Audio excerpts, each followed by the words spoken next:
Hey, America. Dave Campbell. I'm going to stick to my script and go totally unscripted. This Dave rambling in front of the camera. So, why is this a good thing for you?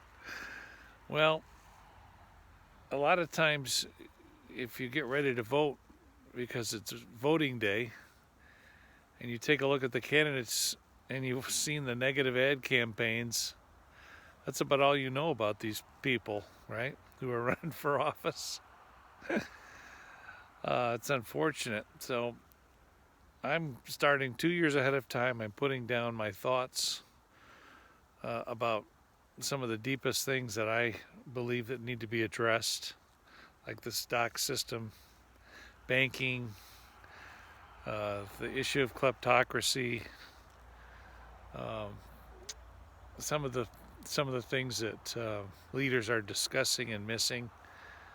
Uh, it's I have a whole kind of a video library of my position on things, so that's why I think it's the right thing to do. I think if you want to get to know a candidate, you'll have a chance to get to know me, uh, and you get to know my heart, what's in my mind, and why I believe we can do some amazing things as a country. So that's why I'm making all these videos. I want you to know me. I want you to believe me. And it's not about me, it's about us. This country is absolutely predicated on buying into an idea that we're consenting governed, and our and our commercial and our government leaders are obliged to toe the line when it comes to making this country work as a United States. Well, Dave, that's not my lane. I own a big business. I'm not I'm not obligated to pay for anybody's welfare. I'm not obligated to really care about if someone loses their house. Maybe you should rethink that, Mr. Self-Made Man or Mr. Self-Made Woman. There's nobody honestly self-made. Everybody was born. Most of us rode a little yellow school bus, to school. And we drive on public roads, and we interact at the supermarket. I think one of the problems with the association of becoming wealthy and having made it is this idea of exclusivity. And I have to take issue with exclusivity because it doesn't make any sense. Why in the world would you want to amass a fortune so you can not have to associate with other people? Or the perception that you're above or separated from or gated off from people who are just like you, who share a common country and a common blood. It's a backwards concept. I think it's kind of mentally deranged, and the truth of it is the idea of exclusivity, thinking you're so much better than others and wanting to prove it through your wealth and through your attitude.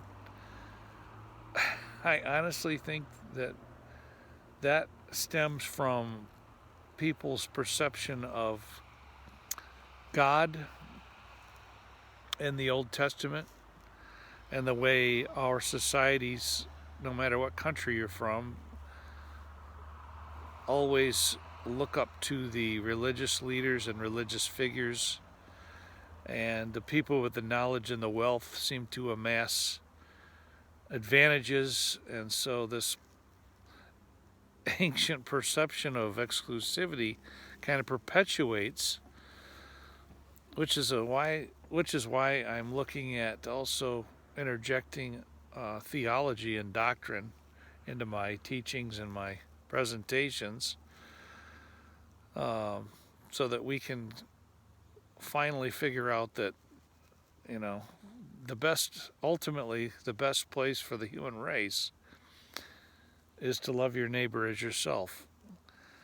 And the reason why that's the ultimate attitude, and the ultimate way to behave, is that life itself depends upon accessing resources.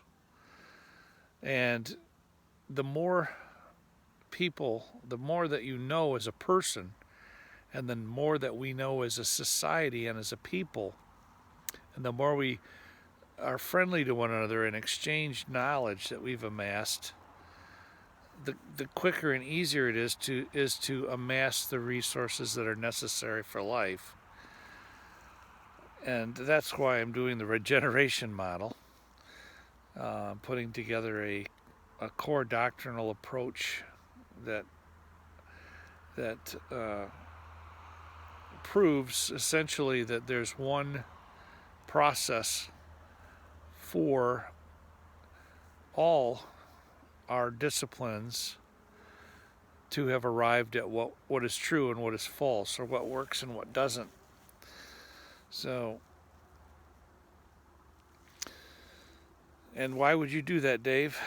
Well, once you can break down this arrogance of our group is better than yours, and you can prove it by knowledge, guess what I can do with that? If you're not willing to follow that logic after it's proven, what does that mean about you? God bless you. Love you guys. Thanks.